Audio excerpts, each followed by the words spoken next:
ළමයි අයිබෝවන් හරි ළමයි මේ එදා පේපර් එක ගන්න ළමයි බලන්න වයඹ පළාත් පේපර් එක වයඹ පළාත් පේපර් එක 2017 හරි ඒක ළමයි අපි කෙටි ප්‍රශ්න 25 එදා හදලා ඉවර කරානේ කෙටි ප්‍රශ්න 25 හදලා ඉවරයි ඊට පස්සේ ළමයි B කොටස තියෙන්නේ ඒකේ පළවෙනිම ගාන ළමයි භාග ගාන බලන්න භාග ඒකේ ලාභ ලාභත් කොටසක් තියෙනවා හරි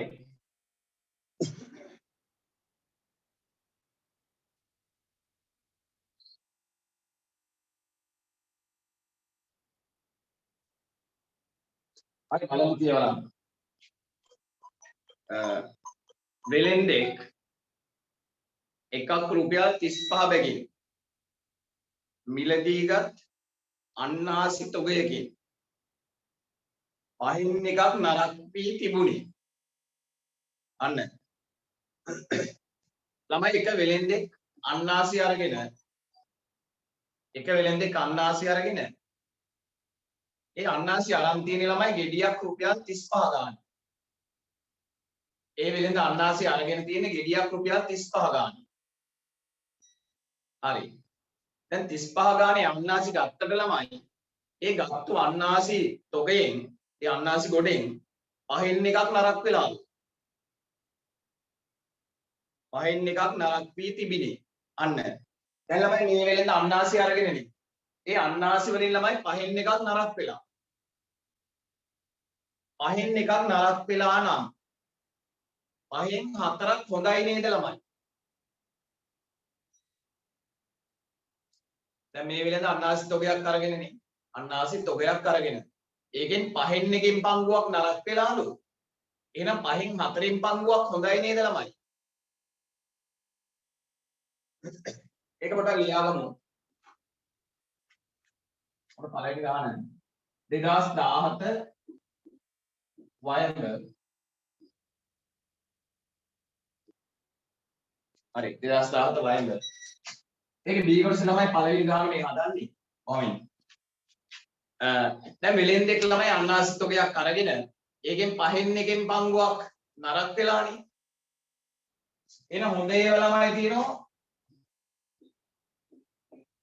හොඳ ඒවා පහෙන් හතරක් නේද ළමයි හොඳ අන්නාසි තියෙනවා පහෙන් හතරක් හරි ලියන්න එපා ඉවර වෙනකම් බලන් ඉන්න ඊට පස්සේ කියන එක බලන්න. පහෙන් එකක් නරක් වී තිබුණි. ඉතිරි කොටසෙන් හතරෙන් එකක් ළමා නිවාසයකට පරිත්‍යාග කර අන්නමයි. ඉතිරි කොටසෙන් හතරෙන් එකක් ළමා නිවාසයකට පරිත්‍යාග කරනවලු. ළමයි බලන්න. අන්න එක පොඩ්ඩක් කියවන්න. ඉතිරි කොටසෙන් හතරෙන් එකක් ළමා නිවාසයකට පරිත්‍යාග කර මෙයා ගන්න. එයා ගන්න.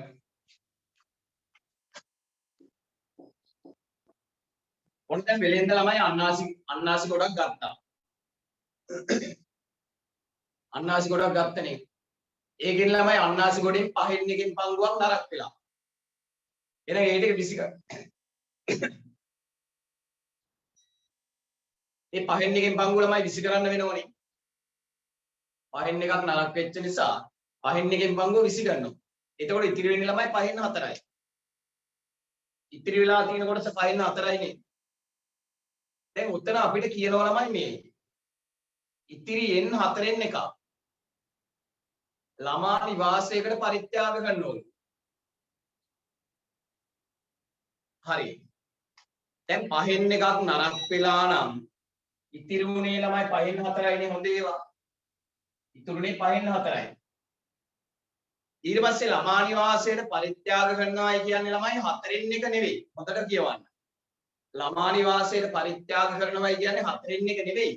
ඔතන කියනවා ඉතිරි කොටසෙන් හතරෙන් එකක්.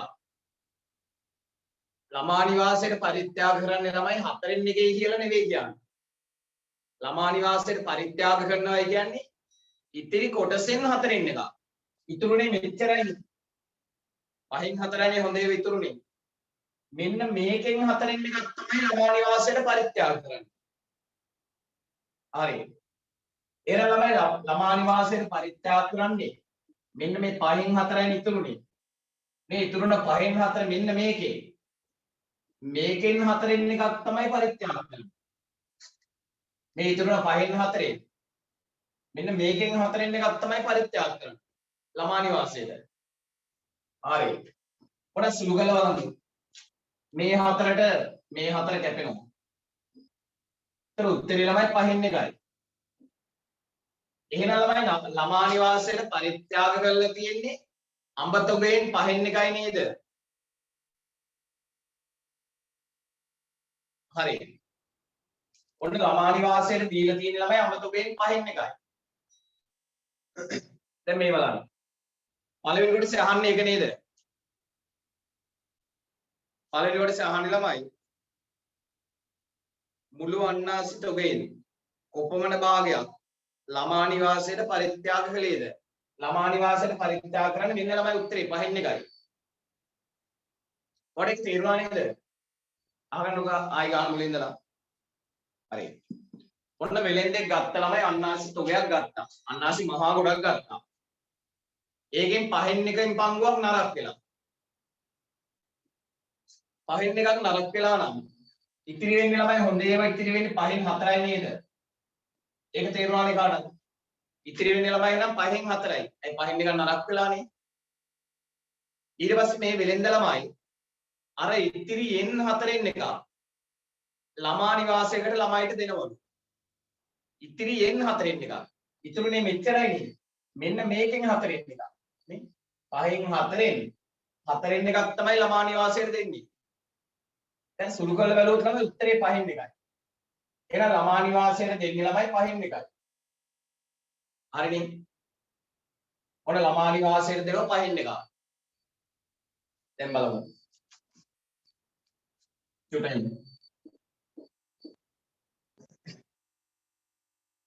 දැන් ළමයි මේ ගත්තු අන්නාසි තොගේ මේ මුදලාලි ගත්තු අන්නාසි තොගේ පහෙන් එකෙන් පංගුවක් ළමයි 20 කරලා දැම්මා. නරක් වෙලානේ. පහෙන් එකක් 20 කරා. තව පහෙන් එකක් ළමා නිවාසයට දුන්නා. බලන්නකෝ. මේ පහෙන් එක ළමයි 20 කරපු එක. ඒ පහෙන් එකක් නරක් වෙලා නිසා 20 කරානේ. පහෙන් එකක් 20 කරා. තව පහෙන් එකක් ළමා නිවාසයට දුන්නනේ. මේ ළමා නිවාසයට දී කොටස පහෙන් එකයිනේ. පොඩක් බලමුද එකතු කරලා. 1 1 2. යට එන්නේ 5. දැන් එහෙනම් ළමයි අඹතොගෙන් පහෙන් දෙකක් ඉවරයි නේද? sorry අඹනේ අන්නාසි. මේ අන්නාසි තොගෙන් ළමයි පහෙන් දෙකක් ඉවරයි නේද? මේ පහෙන් එක 20 කරා. මේ පහෙන් එක ළමා නිවාසයට දුන්නා. එකතු කරලා බලුවම දැන් පහෙන් දෙකක්ම ඉවරයි. දැනට අන්නාසි තොගෙන් පහෙන් දෙකක් ඉවරයි. පහෙන් අන්නාසි තොගෙන් පහෙන් දෙකක් ඉවර නම් තව පහෙන් තුනයි නේද ළමයි තියෙන්නේ. වෙලෙන්ද ගාව දැන් ඉතිරි වෙලා තියෙන්නේ. අන්නාසි තොගෙන් පහෙන් තුනයිනේ. ඒ පහෙන් එකක් 20 කරා. පහෙන් එකක් ළමයිට දුන්නා. එකතු කරලා බලුවම පහෙන් දෙකක් ගිහිල්ලා. පහෙන් දෙකක් ඉවර වෙලානේ දැන් අන්නාසි තොගේ. දැන් එහෙනම් ඉතිරි වෙන්නේ ළමයි පහෙන් තුනේ කියලා තේරෙනවද? දැන් එහෙනම් වෙලෙන්දයි ගාව ඉතිරි ළමයි පහෙන් තුනයි. අන්නේ ඉතිරි පහෙන් තුන ළමයි විකුණනවලු. අන්තිමට ඉතුරුනානේ පහෙන් තුන. ඒක විකුණනවලු. දෙවෙනි කොටස පොඩ්ඩක් කියවන්න. වෙලෙන්දා විකුණු අන්නාසි ගෙඩි ගණන මුළු අන්නාසි තොගෙන් කවර භාගයක්ද? විකුණන අන්නාසි ගෙඩි ගණන කවර භාගයක්ද අහන්න. පහෙන් තුනයි නේද ළමයි?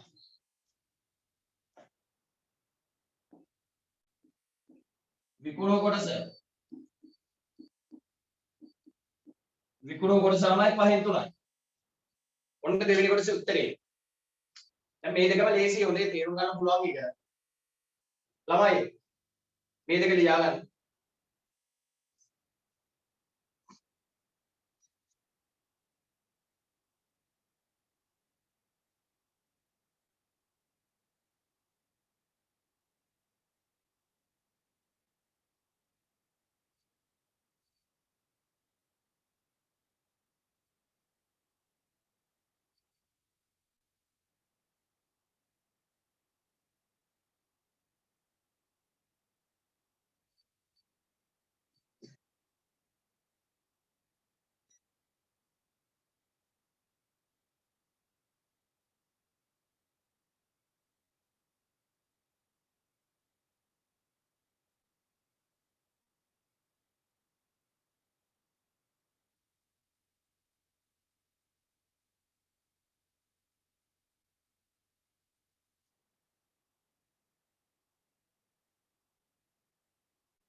ළමයි තුන්වෙනි කොටසේ උත්තරේ මට chat එකට දාන්න ළමයි. තුන්වෙනි කොටස හදලා මට උත්තරේ ගන්න යන්න.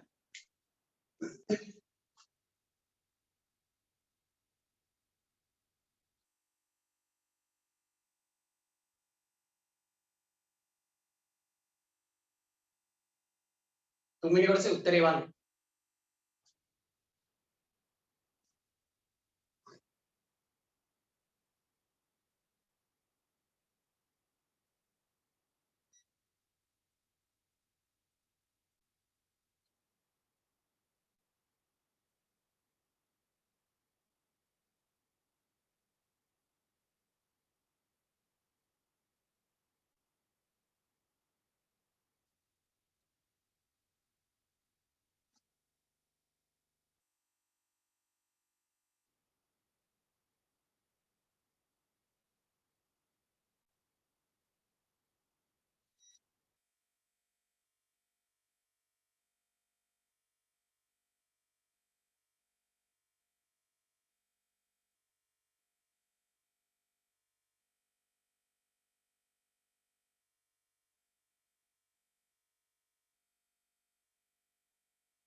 ඔය ළමයි උත්තරේ වන්න. තුන්වෙනි කොටස.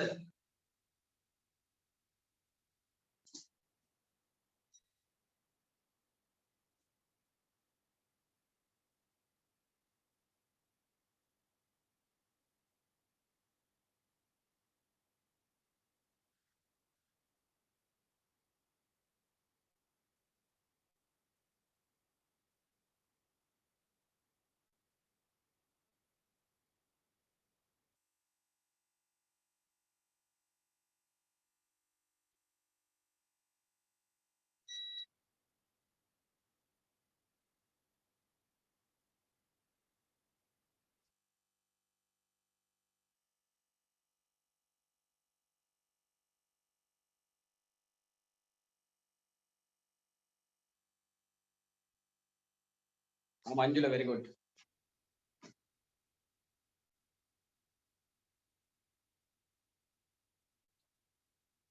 අනිත් ළමයි දන්නේ නැද්ද?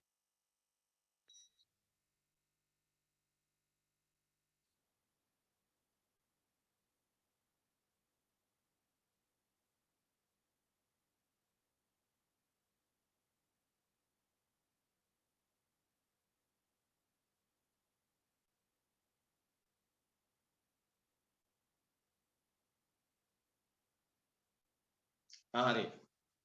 බලාගන්න එනවා. අනිත් ළමයි බලාගන්න. මෙහෙම කියනවා. හරි. ඔතන කියනවා ළමයි මෙහෙම තුන්වෙනි කොටස බලන්න. අන්නාසි ගෙඩියක් රුපියල් 70 බැගින් විකිණීමෙන් රුපියල් 1470ක් ලැබුණි. ළමයි මේ බලන්න. දැන් මේ වෙලෙන්ද ළමයි අන්නාසි ගෙඩියක් 70 ගානේ විකුණලලු. 70 ගානේ අන්නාසි විකුණලා ඊට පස්සේ වෙලෙන්දට හම්බ වුණාලු රුපියල් 1470ක්. බලන්න. අන්නාසි ගෙඩියක් 70 ගානේ තමයි විකුණන්නේ. එතකොට වෙලෙන්දට ලැබුණලු 1470ක්. හරි.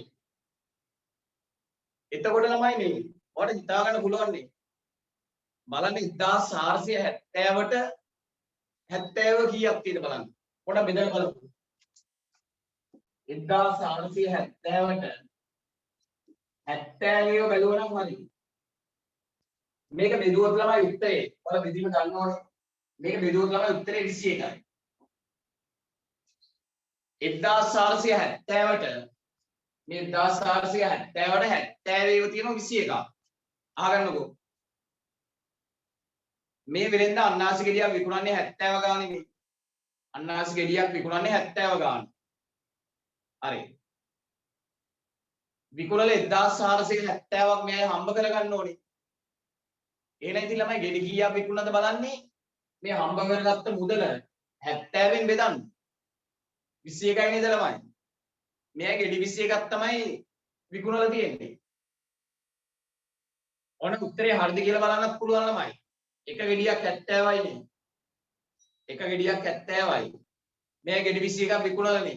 ඔයාලා වැඩි කරලා බලන්න 70 21කින්. 70 21ක් වැඩි කරලා බලන්න. එතකොට 1470ක් ලැබෙනවා. හරි. එහෙනම් මෙයා විකුණලා තියෙන ළමයි ගෙඩි 21යි. ඔන්න තුන්වෙනි කොටස උත්තරේ. ඒක ලියා ගන්න.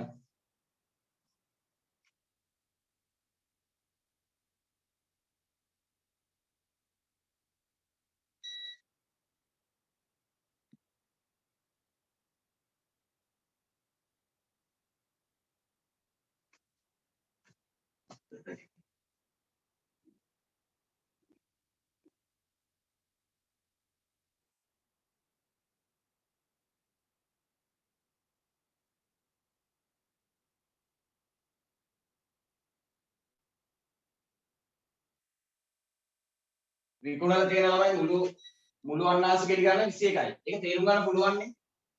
විකුණලා තියෙන අන්නාසි ගෙඩි 21යි. ඒ 1470ට 70 21යි නේ. එහෙනම් අන්නාසි ගෙඩි 21යි විකුණලා තියෙන්නේ.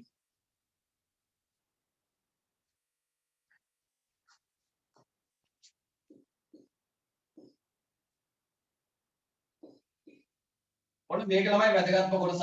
බෝඩ් එක බලන්න. අන්න බෝඩ් එක.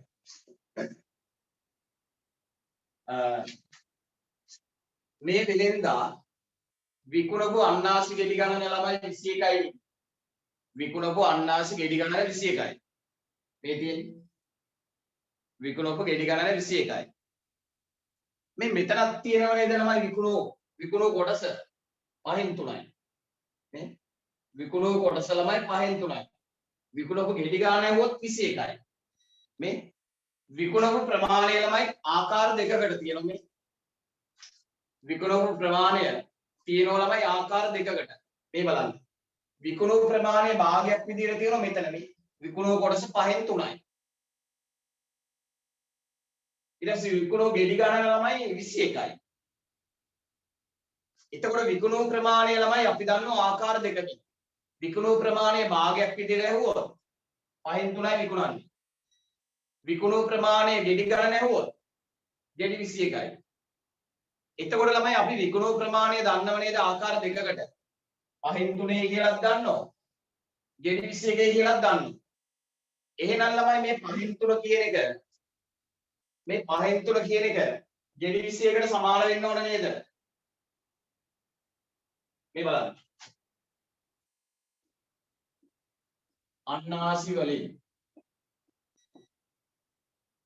අන්නාසි වලින් 5න් 3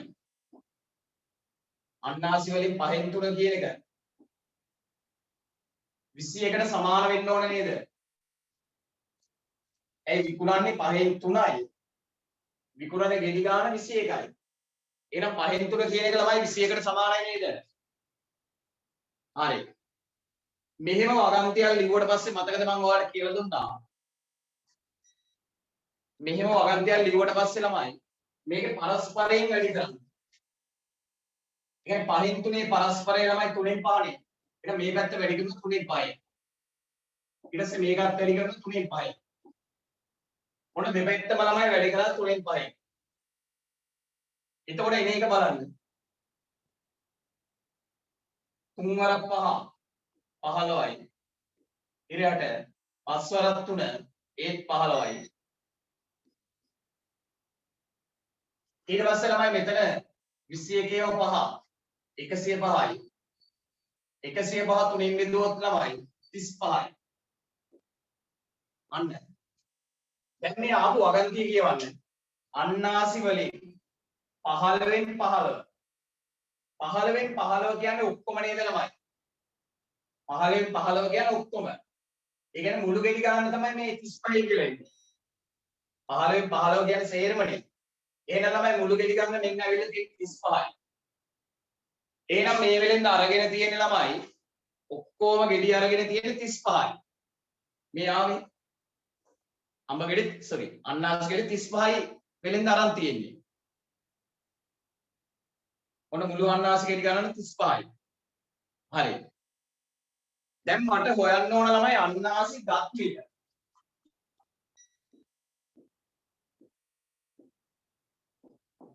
මේ බලන්න. චුටානි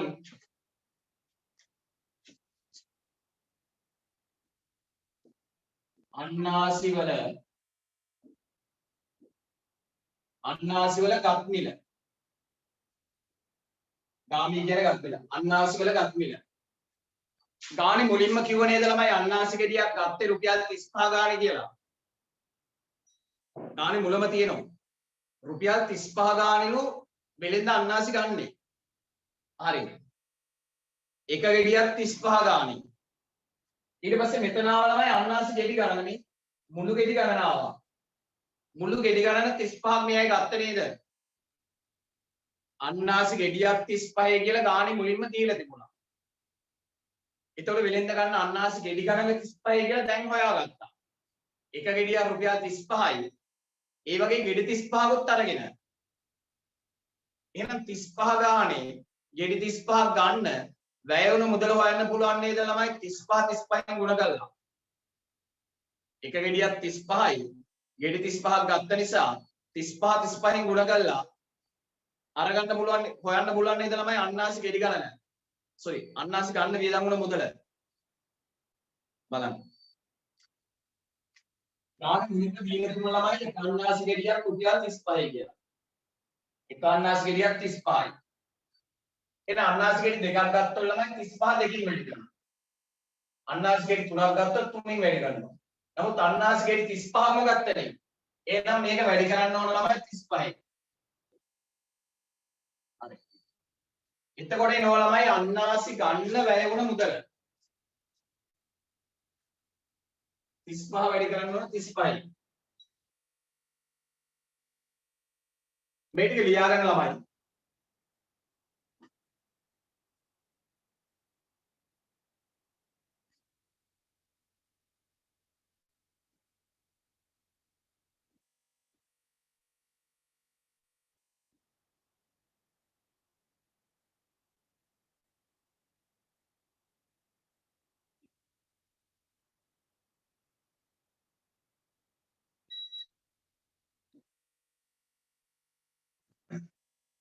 හරි. 35 35න් වැඩි කරාම ළමයි එනව නේද 1225. අන්න. අන්නාසි ටික ගන්න වැය වුණ මුදල ළමයි 1225යි.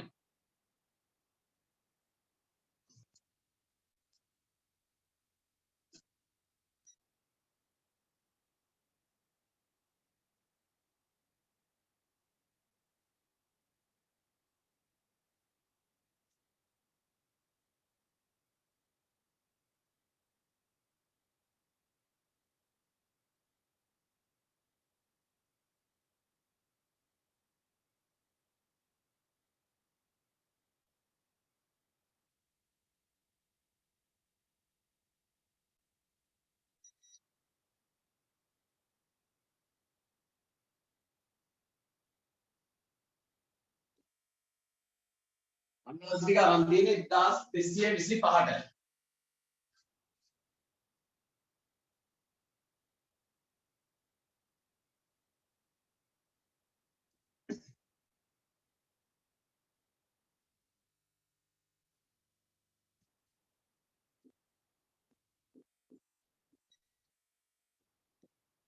හරි.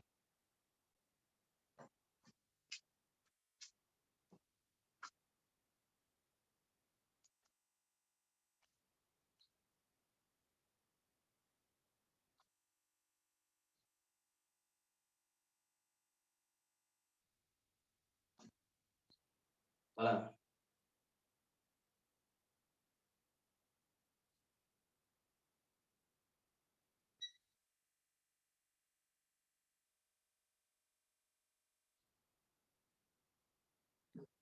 මෙහෙ බලන්න ළමයි. දැන් බලන්න. අන්නාසි ටික අරගන්නේ ළමයි වෙලින්ද අරගන්නේ 1225ට නේ. වෙලින්ද අන්නාසි ටික අරගන්නේ 1225ට. අන්නාසි විකුණන මිල මතකද ළමයි? විකුණුවේ 1470ක් විකුණලා 1470ක් ගත්තනේ. බලන්න. වෙලෙන්ද අන්නාසි ටික ගන්න වැය කරන්නේ 1225යි. නමුත් අන්නාසි විකුණලා හම්බ කරගන්නවා 1470ක්. 1225ක් දීලා අරගෙන 1470ක් හම්බ කරගන්න. ලාභයි නේද ළමයි? 1200 ගානට අරගෙන 1400 ගානට විකුණනම ලාභයි නේ. දැන් දෙවෙනි කොටසේ හතරවෙනි කොටසේ අහන්නේ ළමයි ලාභය කීයද කියලා. ළමයි ලාභය කීයද කියලා මට chat එකට දාන්න. ලාභය කීයද කියලා දාන්න chat එකට.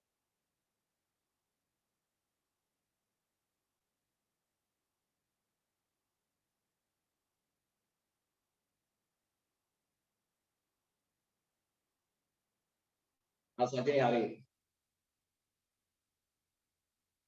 කීයක් ලාභද කියලා chat එකට දාන්න. වෙළඳ වේදාන උනේ 1225යි. හම්බ කරගත්තේ 1470ක්. එතකොට ලාභයිනේ. හරි. ළමයි කීයක් ලාභද කියලා බලන්න මෙහෙමයි. පොඩි දෙයක් මෙහා ගන්නකො. වෙළඳ වැය කරේ ළමයි 1225යි.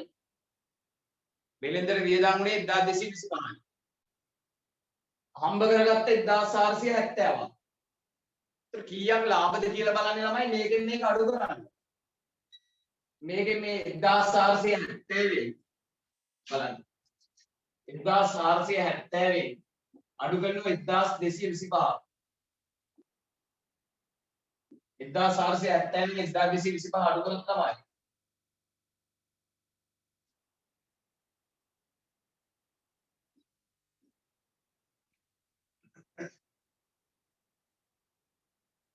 245යි. ඔන්න මේ වෙලෙන්දට ළමයි රුපියල් 245යි ලාභෙන්නේ. රුපියල් 245යි ලාභ.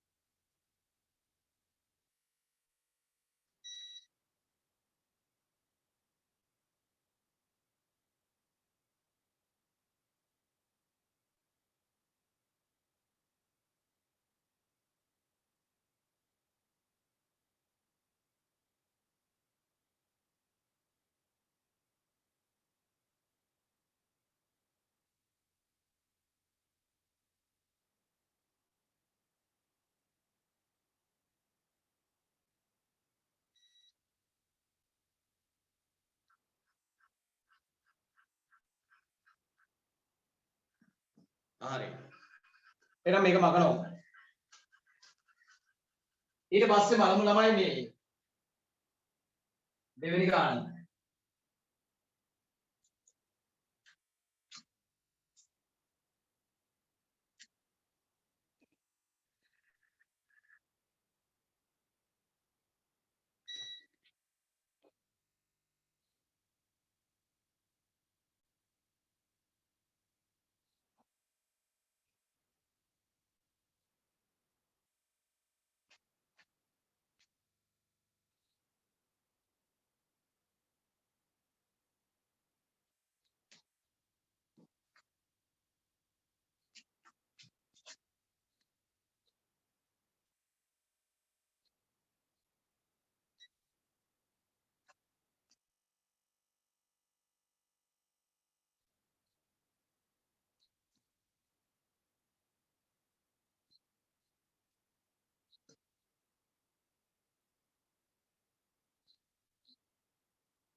හරි. ළමයි මෙතන තියෙන අර්ධතයක්. බලන්න. මෙතන තියෙනවා ළමයි අර්ධතයක්. ඒ අර්ධතය ළමයි විස්කම්භය දීලා නේද 56 කියලා. බලන්නකෝ. මේ අර්ධතය ළමයි විස්කම්භය සෙන්ටිමීටර් 56 නේ. විස්කම්භය 56යි. විස්කම්භය 56 නම් ළමයි අර එකකින් භාගයයි නේද? මේ විස්කම්භය 56 නම් අරේ ළමයි භාගයයි. 56 දෙකට බෙදන්න 28යි නේද ළමයි? එහෙනම් මෙන්න මේකේ අරේ ළමයි 28යි 100. හරිනේ? ඊට පස්සේ මේ දුරට මේ දුර සමානයි. ඒ මේකත් අරේ මේකත් අරේ. මේකත් සමානයි නම් මේ තියෙන්නේ අරේනේ. දැන් මෙතන කේන්ද්‍රේ නම් මේකත් අරය මේකත් අරය මේකත් අරය අරයන් තුනම සමානයිනේ. ඒතර මේක 28යි මේකත් 28යි මේකත් 28යි. හරි. දැන් පොඩ්ඩක් ළමයි ගාන කියවමු. ගාන කියවන්න. රූපේ දැක්කන අර්ධතාකාර බිත්ති සැරසිල්ලකි. එහි අඳුරු කර ඇති කොටස නිල් පැහැති රෙදි වලින්ද ABC ත්‍රිකෝණාකාර කොටස රතු පැහැති රෙදි වලින්ද නිමවා ඇත. ළමයි මේ තියෙන බිත්ති සැරසිල්ල අතුළු. බලන්න. මේ තියෙන ළමයි බිත්ති සැරසිල්ල අතුළු. මෙන්න මේ පාට කරපු කොටස ළමයි මේ නිල් පාට රෙදි වලින් ආවරණය කරලාලු. ඊට පස්සේ මෙන්න මේ සුදු පාට මේ ත්‍රිකෝණාකාර කොටස රතු පාට රෙදි වලින් ආවරණය කරලාලු. මතකයි ගන්න. මෙන්න මේ අඳුර කරපු කොටස් දෙක ළමයි නිල් පාටයි. ඊට පස්සේ මේ ත්‍රිකෝණාකාර කොටස ළමයි රතු පාටලු. හරි. දැන් ගන්න තේරුණා නේ. බලන්න ළමයි පළවෙනි කොටසේ අහන එක. පළවෙනි කොටසේ අහනවා ළමයි ABC වක්‍ර කොටසේ දිගේ රිබන් පටියක් අල්ලයි. මෙන්න ළමයි මේ බලන්න. ACB වක්‍ර කොටස දිගේ රිබන් පටියක් අල්ලයි. මෙන්න මේකනේ ළමයි වක්‍ර කොටස. මෙන්න මේ වක්‍ර කොටස දිගේ ළමයි රිබන් පටියක් අලවනවලු. මෙන්න මෙතන ඉඳලා මෙතෙන්ට ළමයි රිබන් පටියක් අල්ලනවලු. අලවලා හරි මොකක් හරි කරලා අල්ලනවලු. හරි. අපෙන් අහනවා ළමයි රිබන් පටියේ දිග. මෙන්න මෙතන ඉඳලා මෙතෙන්ට ළමයි රිබන් පටියක් අල්ලනවලු. දැන් අහනවා රිබන් පටියේ දිග. ඉතින් ළමයි මේ දිග හෙව්වනම් හරි නේද? මෙන්න මේ දිග හෙව්වනම් හරි. ඔයාලට මතකද ළමයි සූත්‍රය? දැන් ඒක නම් ගොඩක් දවස් මම අර පාස් පේපර් ගණන් ටිකක් ඔයාලට කියලා දුන්නා නේ. පරිමිතියේ වර්ගඵලයේ පරිමාවය. හරි. එතකොට ළමයි සම්පූර්ණ වෘත්තයක වටේ දිග ළමයි 2πr නේද? සූත්‍රය මතකයිනේ. වෘත්තයක වටේ දිග කියන්නේ ළමයි 2πr. සම්පූර්ණම වටයක් නම් 2πr. නමුත් ළමයි මෙතන තියෙන්නේ වට භාගයයි. එහෙනම් මෙන්න මේ ACB මෙන්න මේ රිබන් පටියේ දිග ඒකට 2πrම ගන්න එපා.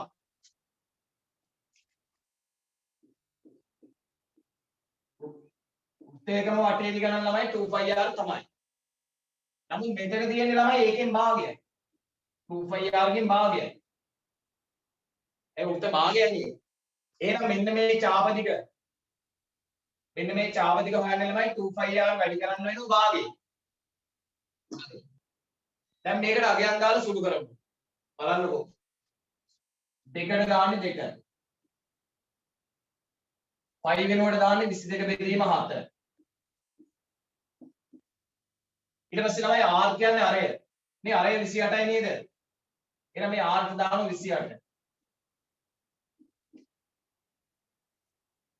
දෙකෙන් එකට. හරි. මෙන්න මේක සුළු කරමු ළමයි. කපන්න පුළුවන් මෙන්න මේ දෙකට මේ දෙක කපන්න පුළුවන්. දෙකට දෙක කැපෙනවා. ඊට පස්සේ මේ 7ට 28 කැපෙනවා ළමයි. 7ට 7 1යි. 7ට 7 1යි. 28ට 7 ඒවා 4යි. 7ට 7 1යි. 28ට 7 ඒවා 4යි. දැන් ඉතිරිලා තියෙනවා ළමයි මෙතන 22යි මෙතන 4යි. 22යි 4යි. 22 ඒවා 4ක් 88යි නේද ළමයි?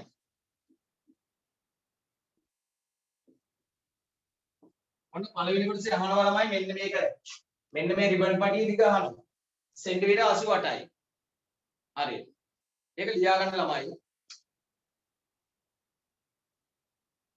දැන් තමයි කරන්ට් එක ආවේ. හරි. ඔය මේ මාසේ ළමයි ඔයාලට තව විභාගයට මාසයනේ තියෙන්නේ. මේ මාසේ කරන වැඩ ප්‍රමාණය වැඩි. මේ ක්ලාස් කට් කරන්න එපා මොන හේතු නිසාවත්.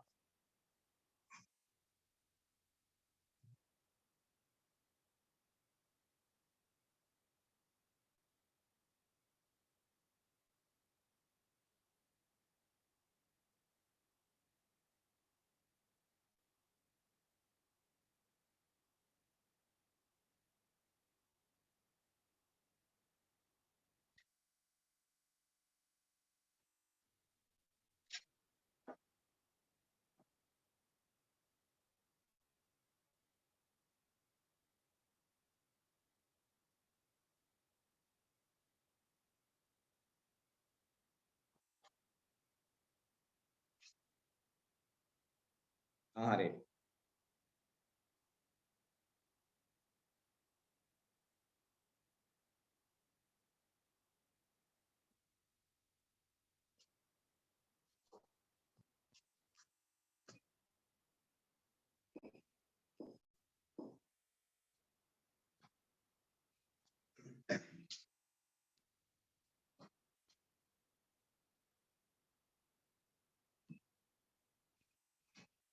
මේක ලියා ගන්න.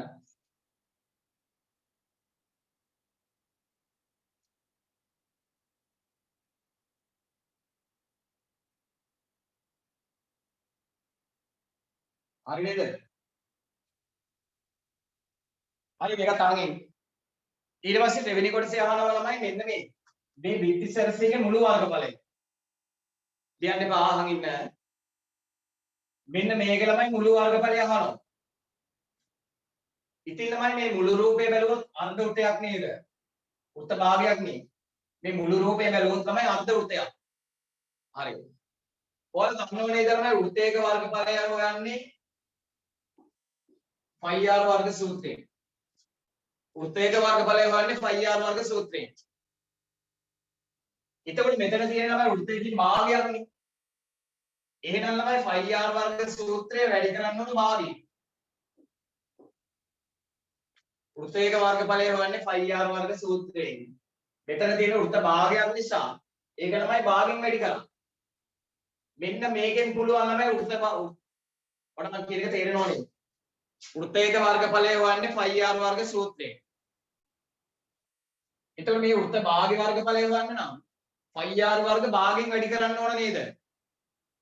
හරි. ඊට පස්සේ මෙන්න මේවට ළමයි අගයන් දාලා සුළු කරමු. බලන්න.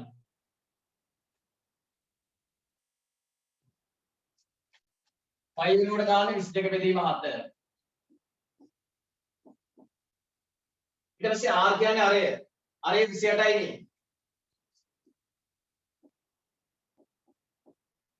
ඔන්න මම 28 දෙකක් දැම්මා. 28 දෙකක් දාන්නේ මෙතන r වර්ග නිසා. r වර්ග නිසා 28 දෙකක් දැම්මා. ඊට පස්සේ වැඩි කිරීම දෙකෙන් එකක් තියෙනවා.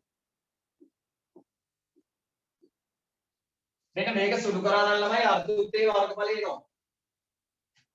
කපලා දාමු. නේ 4 7 1යි 4 7 1යි 28 7 ඒවා 4යි.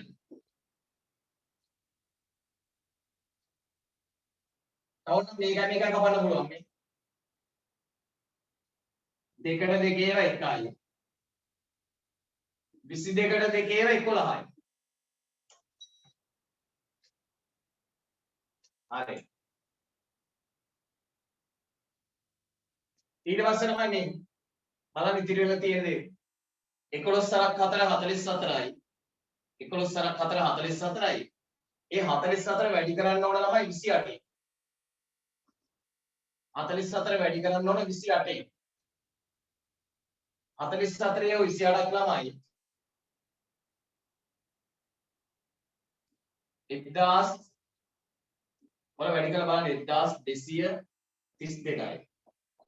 වර්ගඵලය නම් වර්ග සෙන්ටිමීටර දාන්න ඕන.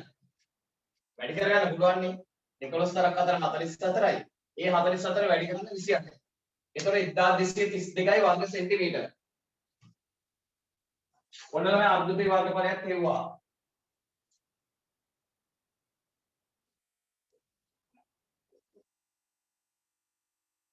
ඒකත් ලියා ගන්න.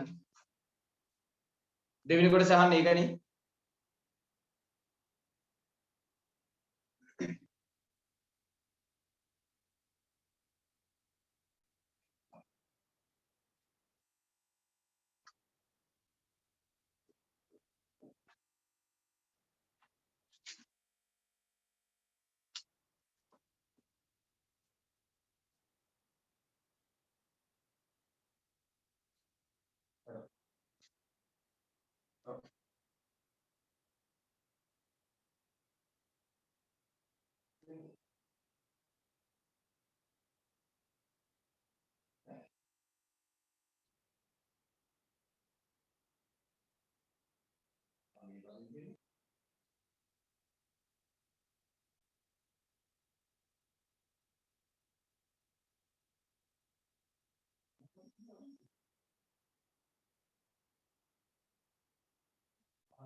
හරි නේද ළමයි? ලියාගත්ත නේද? බලන්න.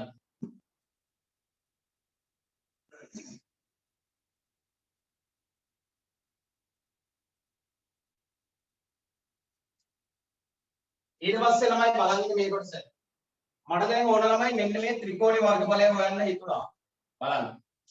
හිතුණ නෙවෙයි ඒක ඕන වෙනවා. බලන්න. මෙන්න මේ ත්‍රිකෝණේ වර්ගඵලය හොයන්න හදන්නේ. ළමයි ත්‍රිකෝණයක වර්ගඵලය හොයන සූත්‍රය මතකද? මේ ත්‍රිකෝණේ වර්ගඵලය හොයන සූත්‍රය මතක නැත්නම් බලා ගන්න. ත්‍රිකෝණයේ වර්ගඵලය. ත්‍රිකෝණයේ වර්ගඵලය හොයන්නේ මොකක්ද මෙහෙමයි. දෙකෙන් එකයි ආධාරකයේ වරක් ලම්බක උස. මෙන්න මේ සූත්‍රයෙන් තමයි ළමයි ත්‍රිකෝණයක වර්ගඵලය හොයන්නේ.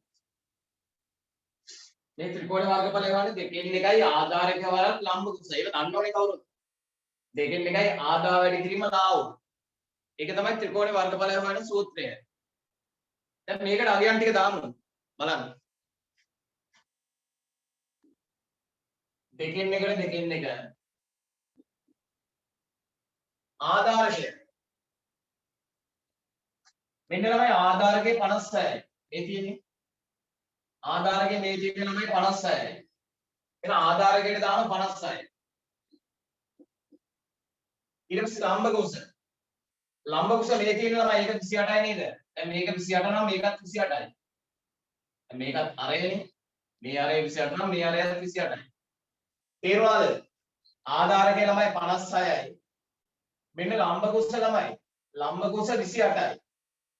එහෙනම් මේ ලම්බක උසට දානවා 28. හරි. මෙන්න මේක ළමයි බලන්න. මේකත් කපන්න පුළුවන් මේ. දෙකට දෙකේ ඒවා එකයි. 56 දෙකෙන් බෙදුවොත් 28යි. එතකොට දැන් තියෙන ළමයි මෙන්න මේ 28 මේ 28න් වැඩි කරන්න තියෙනවා.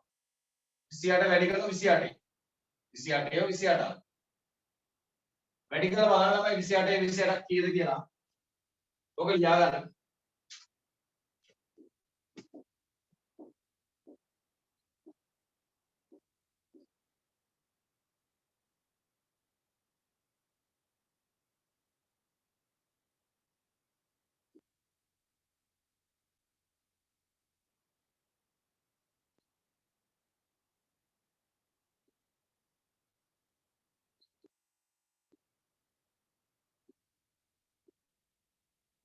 අස්සි 84යි නේද? 28 28න් වැඩි කරොත් තමයි 884යි. cm වර්ග.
දැන් මේ බලන්න ළමයි. මේ බලන්න. මේ පාට කරපු කොටස ළමයි නිල් පාටයි. මෙන්න මේ පාට කරලා තියෙන කොටස නිල් පාටයි. මෙන්න මේ ටික නිල් පාටයි. හරි. ළමයි මෙහෙමයි බලන්නකෝ. දැන් මේ පාට කරපු කොටස් නිල් පාටයිනේ. හරි. මෙන්න මේ මුළු අර්ධතයේ වර්ගඵලය මේ සම්පූර්ණ අර්ධතයේ වර්ගඵලය මෙතන ආව නේද ළමයි 1232ක්. මුළු අර්ධතයේ වර්ගඵලය ආව 1232ක්. එහෙනම් මේ මුළු රූපේ වර්ගඵලය මුළු රූපේම වර්ගඵලය 1232යි. ඒ 1232කින් මේ ත්‍රිකෝණාකාර කොටසේ වර්ගඵලය මෙන්න මේ ත්‍රිකෝණේ වර්ගඵලය 884යි නේද ළමයි? මුළු වර්ගඵලය 1232යි. මේ ත්‍රිකෝණේ වර්ගඵලය ආව 884යි. එතකොට මේ නිල් පාට කොටස් වල වර්ගඵලය හොයන්න පුළුවන් නේද ළමයි? මුළු රූපයේ වර්ගඵලයෙන් මේ ත්‍රිකෝණේ වර්ගඵලය අඩු කරන්න පුළුවන් නේද? එතකොට නේද ළමයි මේ නිල් පාට කොටස් වල වර්ගඵලය එන්නේ. අපෙන් අහන්නේ තුන්වෙනි කොටසේ ළමයි අහන්නේ නිල් පැහැති කොටස් වල වර්ගඵලය. ඉතින් ඒක හොයන්න පුළුවන් මේ මුළු වර්ගඵලයෙන් මේ ත්‍රිකෝණේ වර්ගඵලය අඩු කරන්න. බලන්න.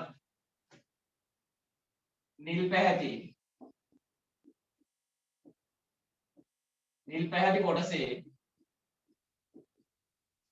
වර්ගඵලය. ඒක හොයන්න ළමයි මේ 1232කින් අඩු කරන්න 884ක්. බලන්න අඩු කරලා 1232කින් 884ක් අඩු කරන්න.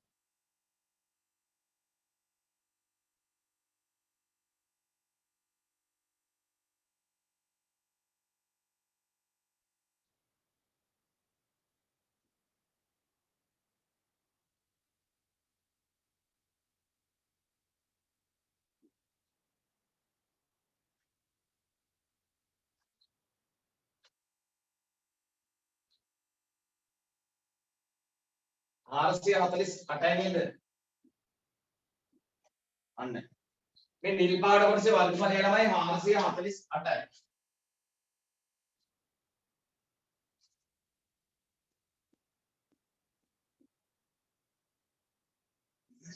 නිල් පැහැති කොටසේ වර්ගඵලය 448යි.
හරි. නිල් පැහැති කොටසේ වර්ගඵලය 448යි. ළමයි දැන් කියවමු පොඩ්ඩක් හතරවෙනි කොටස පොඩ්ඩක් කියවමු. හතරවෙනි එක. බලන්න. හතරවෙනි එක ළමයි එහෙම කියනවා.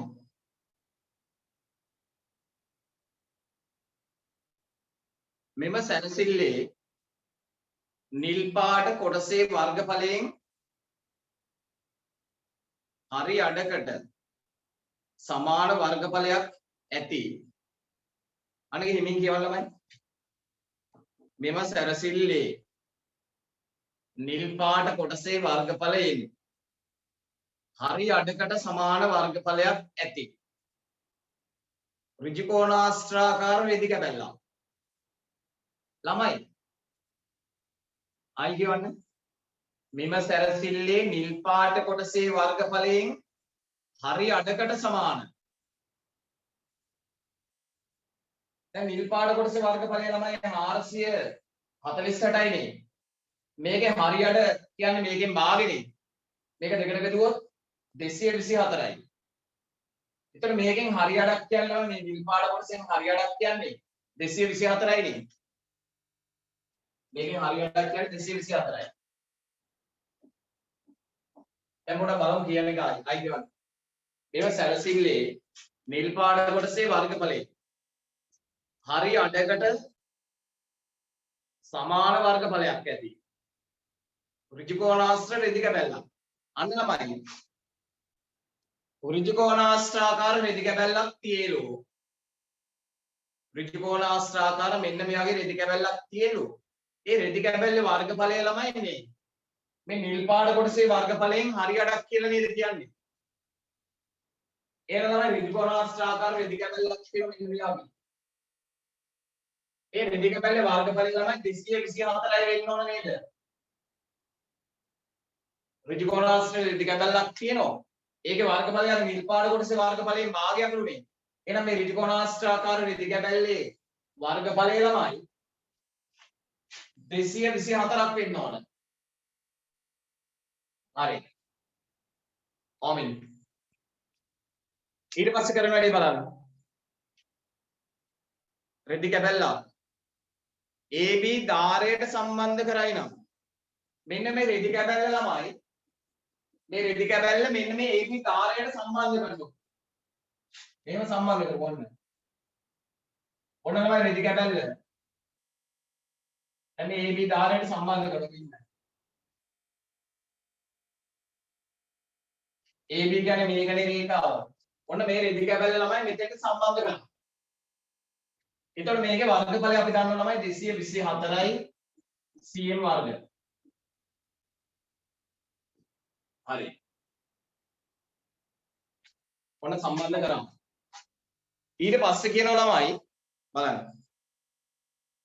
එහි දල සටහනක් මිනුම් සහිතව දී ඇති රූපය ඇඳ දක්වන්න. ඔන්න ළමයි දල සටහන ඇඳා. ඊට මේ විදිහ ළමයි 56යි නේද? ඒක අපිට දීලා තිබුණා.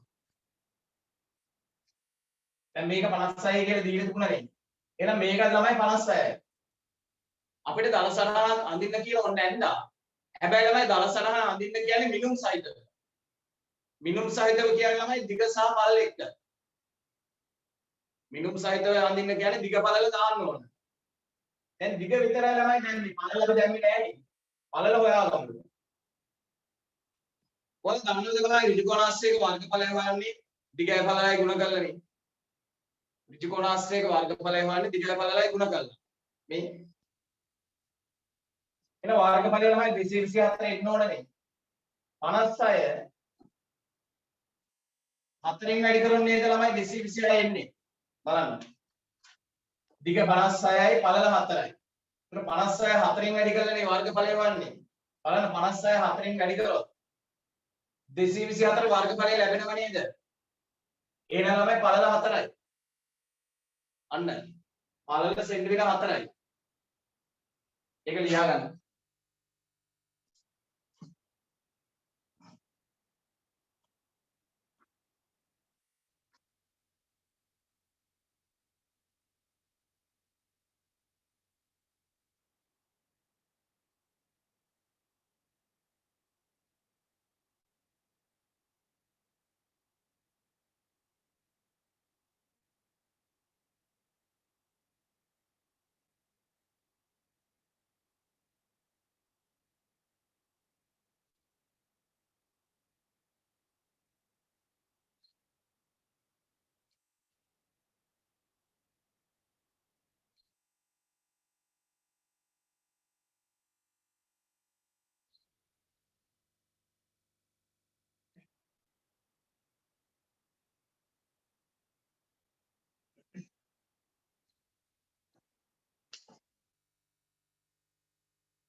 හරි. ඊට පස්සේ ළමයි ඊළඟ ගාන පොඩ්ඩක් උත්සාහ කරන්න. මට දෙන්නම් විනාඩි 5ක් විතර. ඒක උත්සාහ කරන්න. වරිපණම් ගානක් ළමයි ඔයාලට ගිය අලිත් පේපර් එකේදී ළමයි මම වරිපණම් පාඩම සම්පූර්ණයෙන්ම විස්තර කරලා දුන්නා නේද?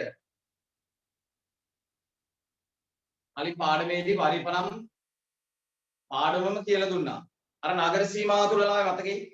නගර සීමාව තුල මොනවා හරි දේපලක් තියෙනම් ඒ දේපලේ අයිතිකාරයා නගර සභාවට බදු ගෙවන්න ඕනනේ. ප්‍රාදේශ සභාවට නැත්නම් නගර සභාවට බදු ගෙවන්න ඕන. ඒ ගෙවන බද්දට තමයි කියන්නේ වරිපණම් බදු. ඊළඟ ගාන හදන්න ළමයි ඔයාලට විනාඩි 5ක් දෙන්නම්.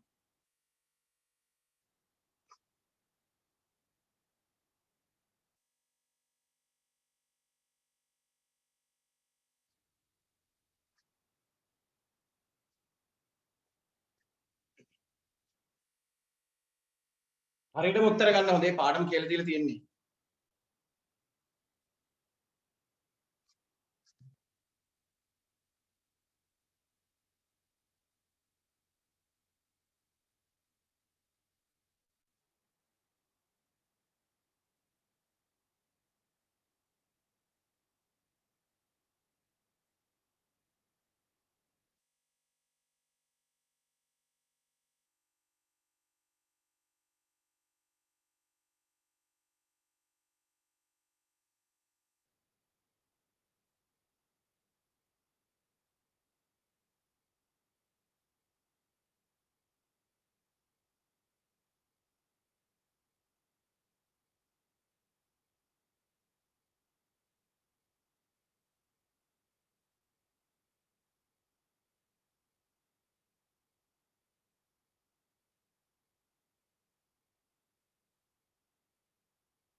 හරි.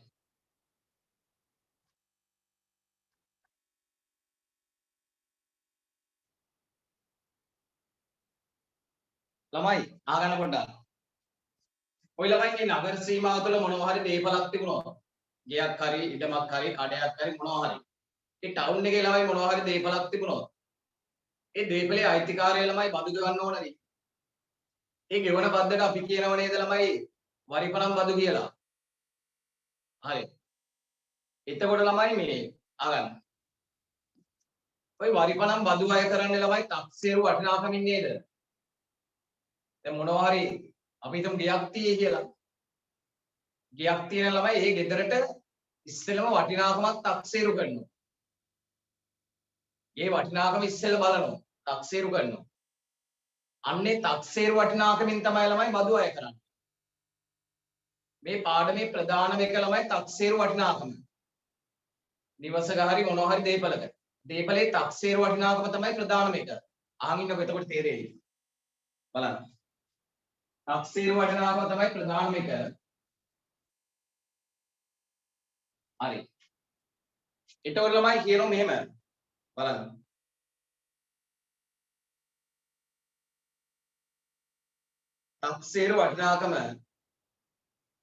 තක්සේරු වටිනාකමින් 105ක වරිපණම් බදු මුදලක් අය කරන ප්‍රාදේශීය සභාවක්.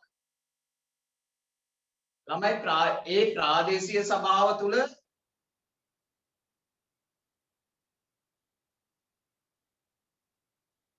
ප්‍රතිසභාව නිවසක් සඳහා වසරකට අය කරන වරිපණම් බදු මුදල රුපියල් 1700ක් වේ. අහගන්න. ඔන්න ළමයි මේ ප්‍රාදේශීය සභාව සීමාව තුල නිවසක් තියෙනවා. ඒ නිවසට ළමයි මේ ඒ නිවසේ අයිතිකාරයා බදු ගෙවනවලු රුපියල් 1700ක් අවුරුද්දට. දැන් කීරේ තේරුණායි? ඒ දේපලේ අයිතිකාරයා අවුරුද්දට වරිපණම් බදු ගෙවනවලු 1700ක්. අපිට දීලා නෑ නේද ළමයි මේ තක්සේරු වටිනාකම. නිවසේ වටිනාකම අපිට දීලා නෑ. ආමින්නකෝ මේක. ළමයි නිවසේ වටිනාකම නිවසේ තක්සේරු වටිනාකම අපිට දීලා නෑ. අපිට දීලා තියෙන්නේ මේ මිනිස්සේ ගෙවන බද්ද. ওই නිවසේ අයිතිකාරයේ ගෙවන බද්ද ළමයි 1700යි. හරි. එතකොට ප්‍රධානම එක ළමයි මේ ප්‍රධානම එක තක්සේරු වටිනාකමනේ. ඒක දීලා නෑනේ. ඒක දීලා නැත්නම් ළමයි ඔයාලට මං කිව්ව නේද සටහනක් අඳින්න. ප්‍රධානම එක දීලා නැත්නම් ළමයි සටහනක් අඳින්න ඕන. හරි. ඔය 105ක වරිපණම් බද්දක් කියන එකේ තේරුම මේකයි ළමයි. 105ක වරිපණම් බද්දක් අය කරනවා කියන එකේ තේරුම. තක්සේරු වටිනාකම එවලම්. තක්සේරු වටිනාකම 100 නම්.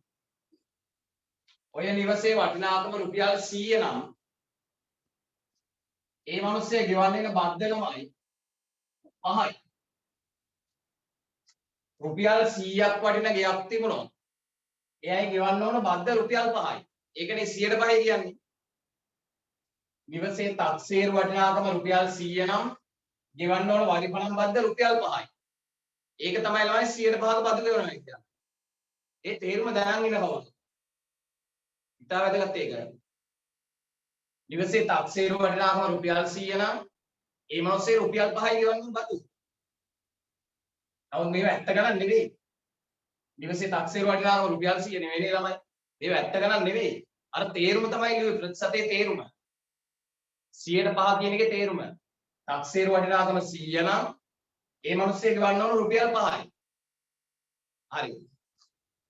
ඇත්තටම ළමයි මේ මිනිස්සේ ගෙවපු බද්ද 1700 මේ බද්ද දීලා තියෙනවා 1700යි. බද්ද ළමයි 1700යි. මේ තක්සේරු වටිනාකම තමයි දීලා නැත්තේ අපිට. එතන හිස්තරම්. බද්ද දීලා 1700යි. තක්සේරු වටිනාකම දීලා නැහැ. මෙන්න මෙහෙම ළමයි සටහනක් ගන්න මම කිව්ව නේද? හරි.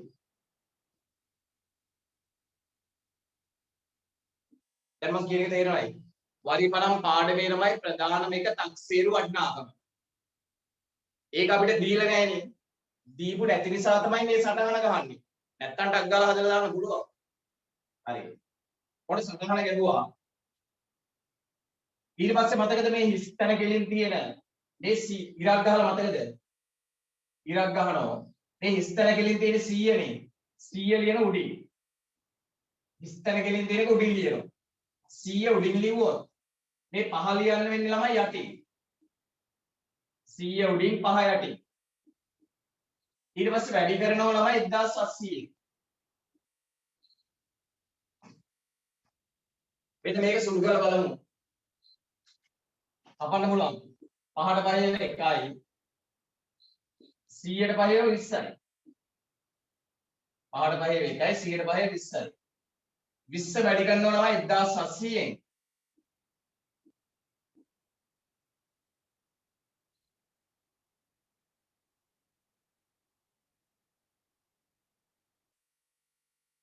අන්න උත්තරය ආව ළමයි 34000යි.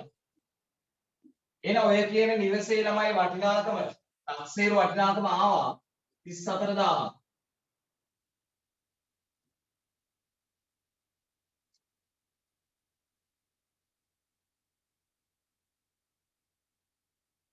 හරි නේද?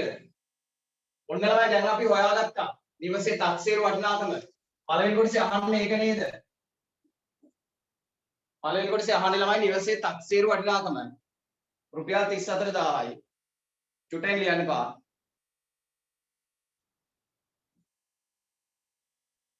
හරි. අනේ මේක ළමයි දෙවෙනි කොටස. දෙවෙනි කොටසේ ළමයි අහන්නේ තක්සේරු වටිනාකම. රුපියල් 34000යි. පළවෙනි කොටස ළමයි මෙතන හදන්න. පළවෙනි කොටස දැන් මෙතන හදලා බලන්න කවුරු. පළවෙනි කොටසේ අහනවා ළමයි මේ ආර්ථිකයකට අය කරන පරිපණම් බදු මුදල. ළමයි මේ අහගන්න. මුළු අවුරුද්දටම මේ මිනිස්සෙ ගෙවන්නේ රුපියල් 1700යි නේ. අවුරුද්දටම මේ මිනිස්සෙ ගෙවන්නේ රුපියල් 1700යි. ඒ අවුරුද්දකට තමයි 1700. කාර්තුවක් කියන්නේ ළමයි අවුරුද්දකින් කාලක්නේ. කාර්තුවක් කියන්නේ අවුරුද්දකින් කාලක්. එන අවුරුදු කාලකට ළමයි 1700ක් ඕනේ නෑනේ. මුළු අවුරුද්දටම බද්ද 1700යි. අවුරුදු කාලකට ළමයි එච්චරයක් නෑනේ බදු. මුළු අවුරුද්දට බද්ද 1700යි.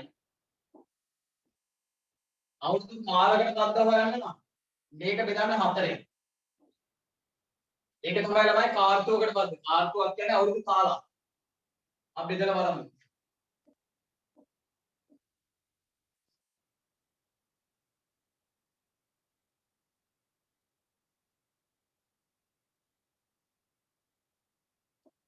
හාරසිය 25 නේද? එක කාර්තුවකට නම් මේ මිනිස්සුන්ට ගෙවන්න වෙන්නේ 425යි. මුළු අවුරුද්දටම ගෙවුවොත් තමයි 1700. මෙන්න පළවෙනි කොටස. මේක ඉස්සෙල්ලා ලියා ගන්න. ඊට පස්සේ මේ දෙවෙනි කොටස ළමයි ඊළඟට ලියා ගන්න.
හරි.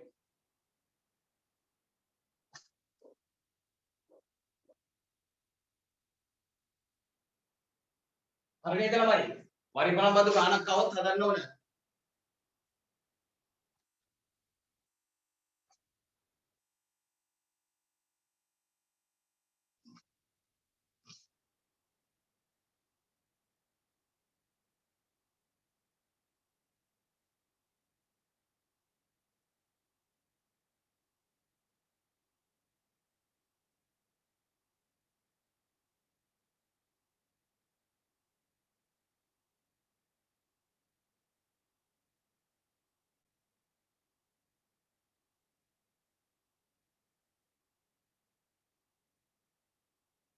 එහෙනම් මොකක්ද?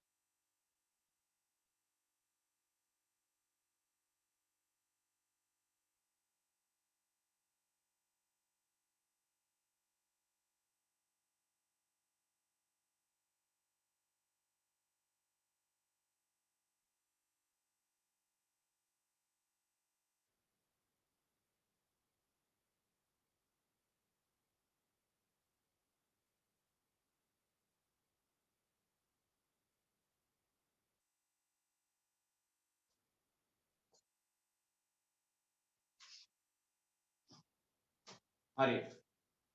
ඊට පස්සේ තියෙනවා ළමයි ආදායම් බදු ගානක්. බලන්න ඉන්න.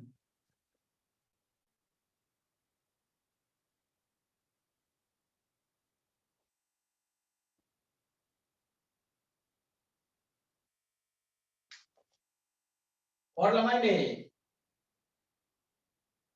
ආදායම් බදු පාඩම ළමයි පොඩ්ඩක් මතක් කරලා දෙන්න එක ගානකින්. ඒක අමාරු නෑ බලා ගන්න. ඔය පේපර් එක බලන්න ඕනේ නෑ මෙහෙ බලන්න පොඩ්ඩක්. හරි. ඔන්න එක මිනිස්සෙගේ ළමයි ආදායම රුපියල් ලක්ෂ 7යි.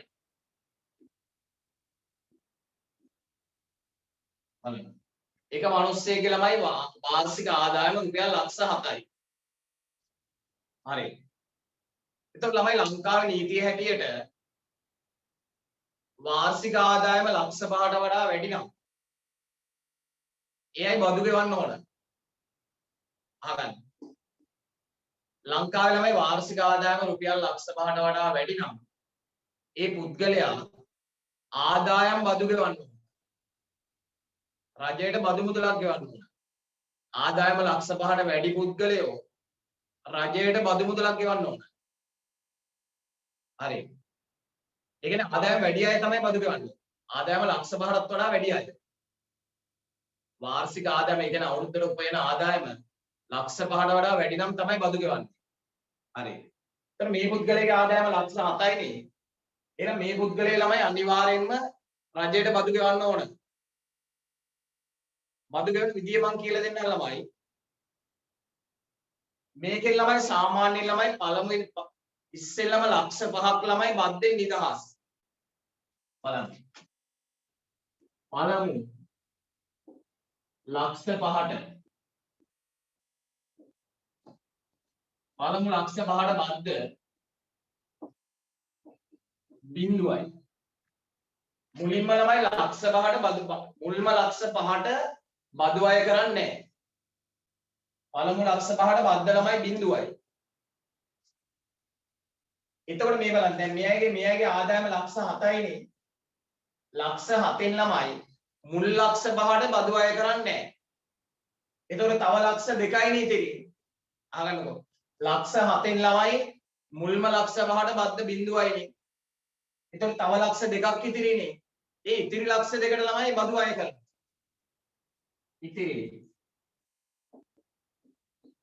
ඉතිරි ලක්ෂ 2කට බද්ද.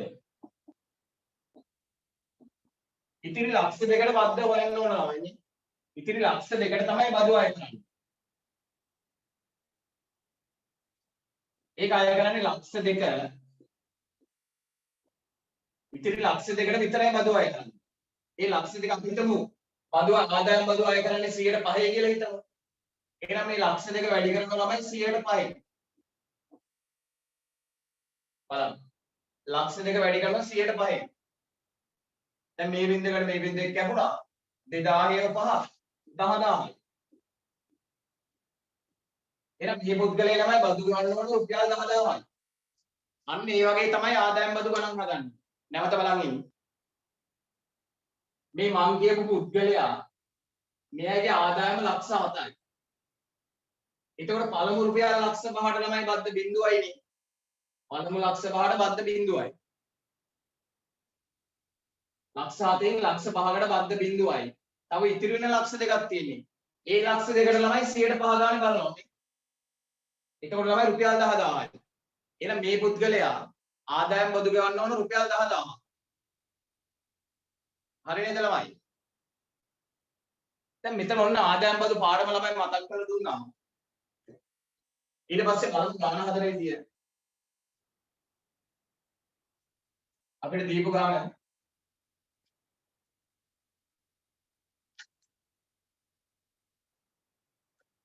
බලමු.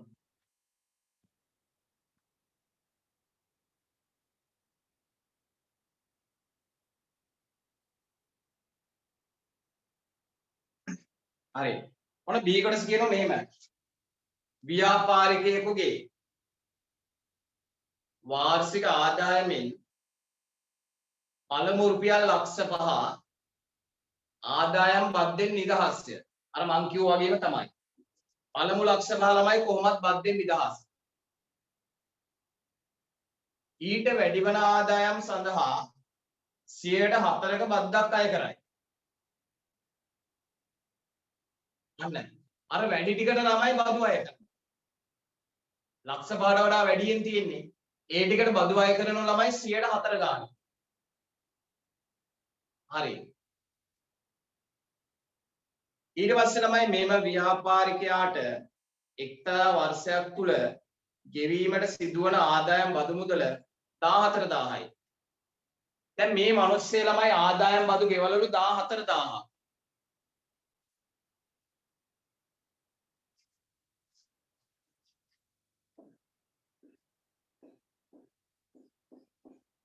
මේ මිනිස්සේ ළමයි ආදායම් බදු ගෙවල 14000.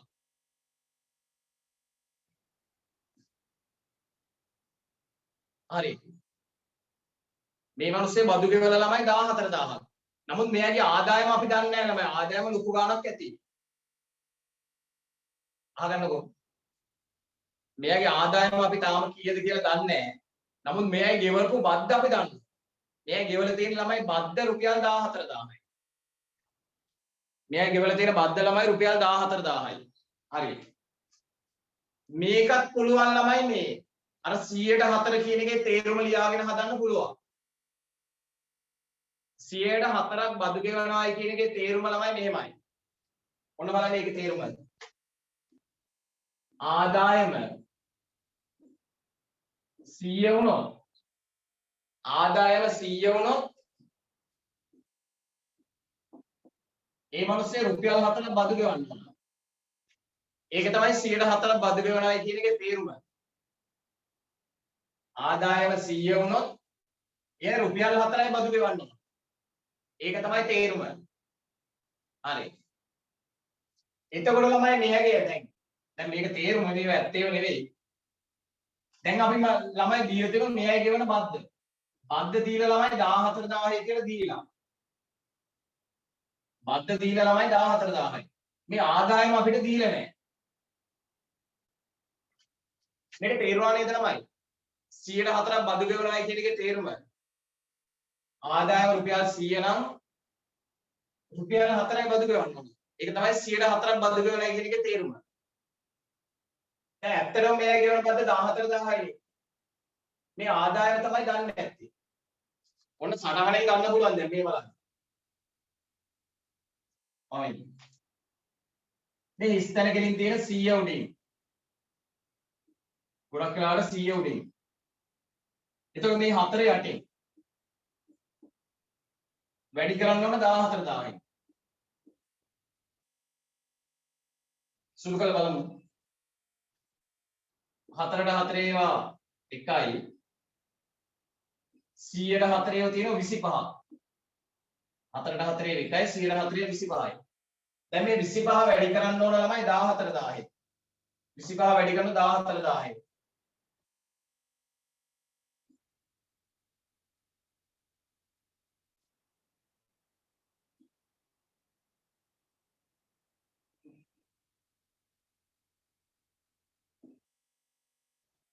3,50,000යි. මේ අහගන්න. බෝඩේ බලන්න හොඳට. ළමයි මේ 14,000ක් බදු අය කරලානේ. 14,000ක් බදු අය කළා. එතකොට මේ අය කරලා තියෙන ළමයි 3,50,000ට.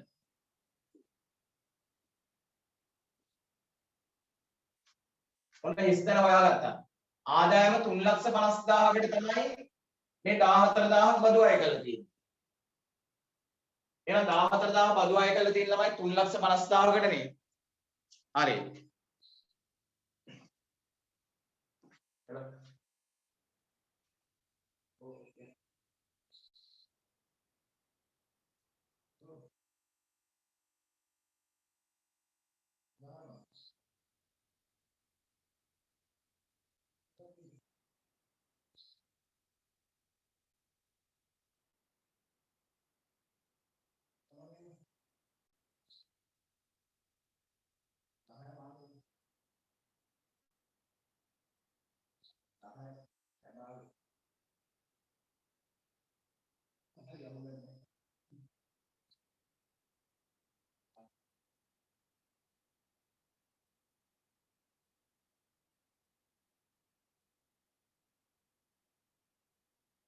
හරි. එහෙනම් ළමයි මේ 14,000ක් බදු අය කරලා තියෙන්නේ 3,50,000කට. ඒක තේරුණානේ? පළවෙනි කොටස කියවන්න පොඩ්ඩක්. ව්‍යාපාරිකයා බදු ගෙවුවේ කොපමණ වාර්ෂික ආදායමක් සඳහාද? උත්තරේ 3,50,000ක් සඳහා. බදු ගෙවන්නේ ළමයි 3,50,000කට තමයි.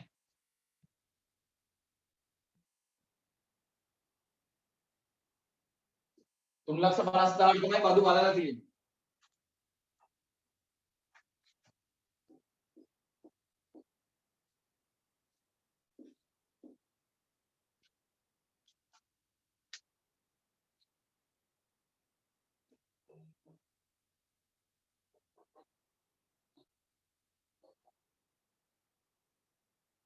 හරි.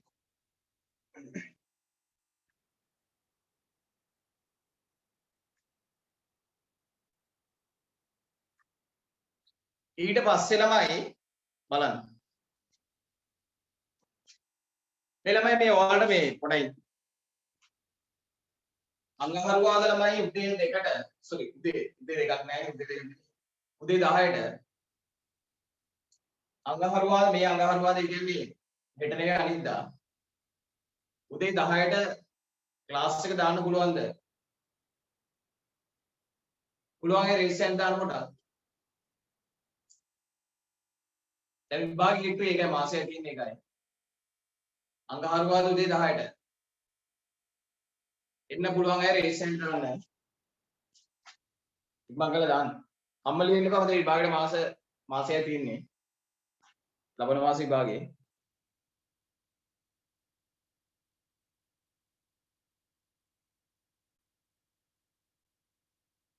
සචිනිට බැරි හේතුව මොකක්ද දන්නේ නැහැ.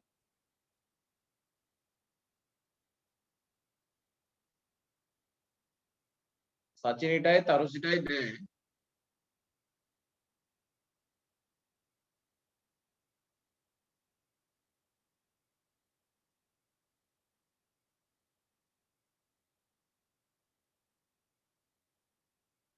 හරි කාටත් පුළුවන් නේ.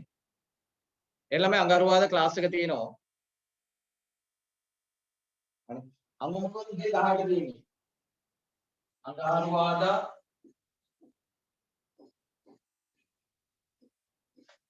10ට.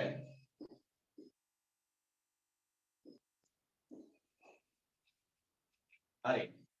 ඒක මතක තියාගන්න ළමයි මේ. හරි.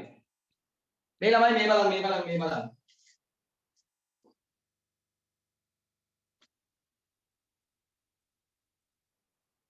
මේ 14,000ක් බදු අය කරලා තියෙන්නේ 3,50,000ටනේ.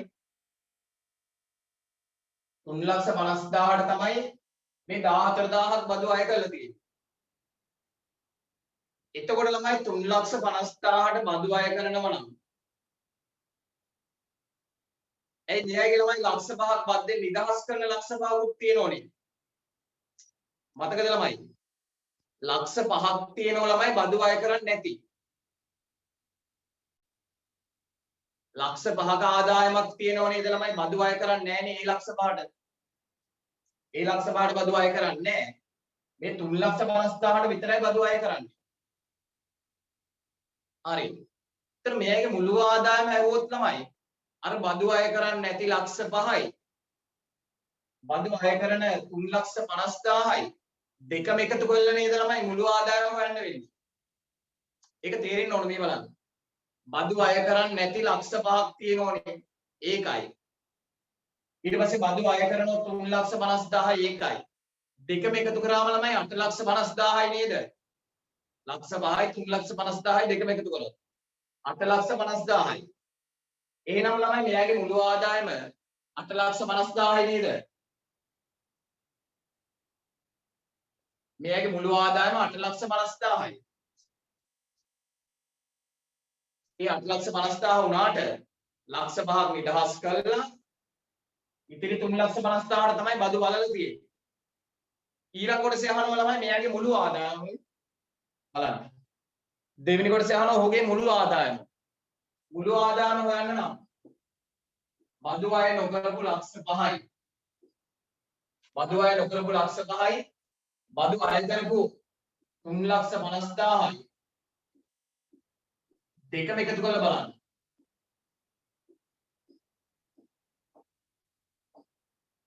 අට ලක්ෂ 50,000යි. එහෙනම් තමයි මෙයාගේ මුළු ආදායම 8,50,000යි. හරි. ඒක ලියා ගන්න.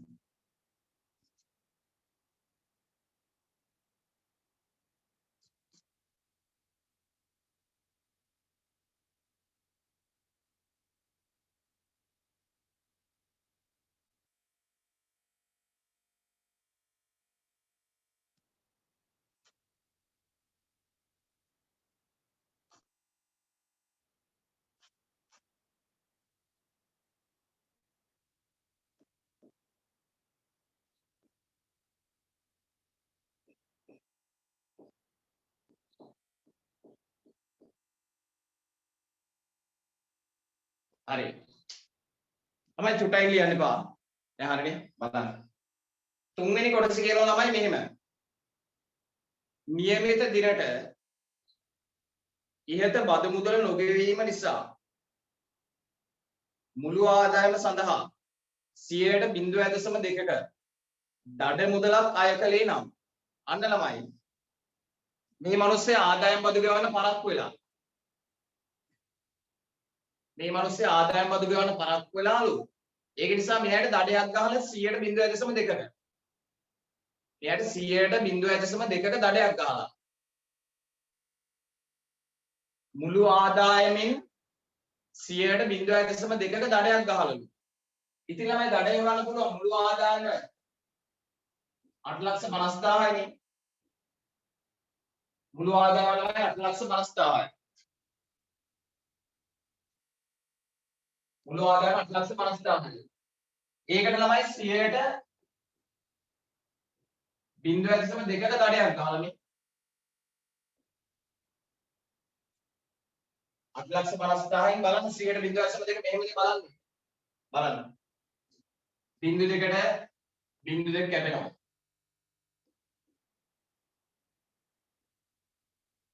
අසල වැඩි කරලා ගන්න ඕනේ නම් මම වැඩි කරලා දාන්නම්. උත්තරේ විතරක් දාන්නම්.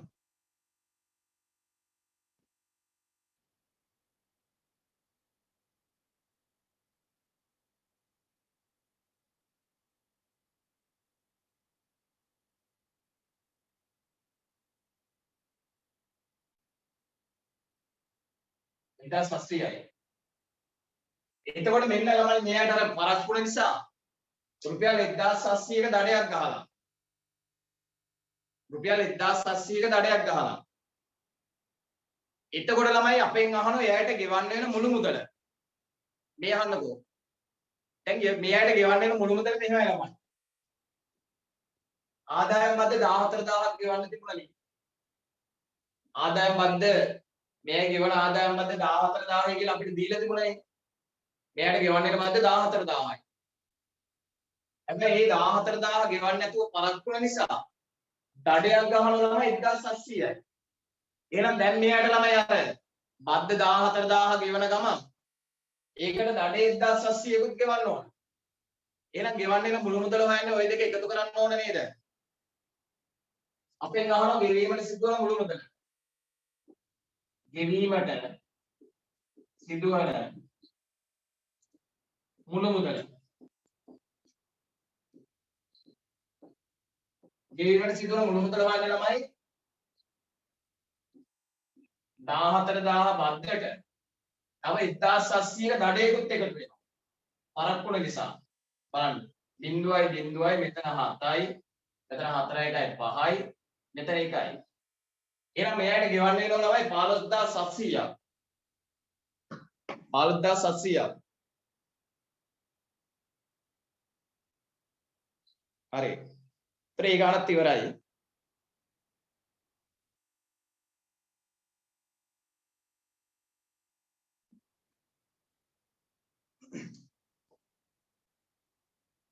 මේ ළමයි ඔයාලට ඉස්සරහට මේ අන්ති කරන දවස් ගාන වැඩි කරනවා. සතියේ දවස් 3ක් හෝ 4ක් වේවි. අඟහරුවාද ළමයි මේ අඟහරුවාද මේ අවුරුද්දට කලින් දවස් තමයි. එදාට අවුරුද්ද නැහැනේ අවුරුද්ද තිබුණාට කවන්නේ අවුරුද්ද 13 14 වේවි. 12 වෙනිදා ළමයි මේ උදේ අඟහරුවාද කියන 12 වෙනිදානේ. අඟහරුවාද උදේ 10ට ක්ලාස් එකට කවුරුත් සම්බන්ධ වෙන්න. එදාට ළමයි ඊළඟ ගාන කරන්නම්. එන ආයුබෝවන් කාටත්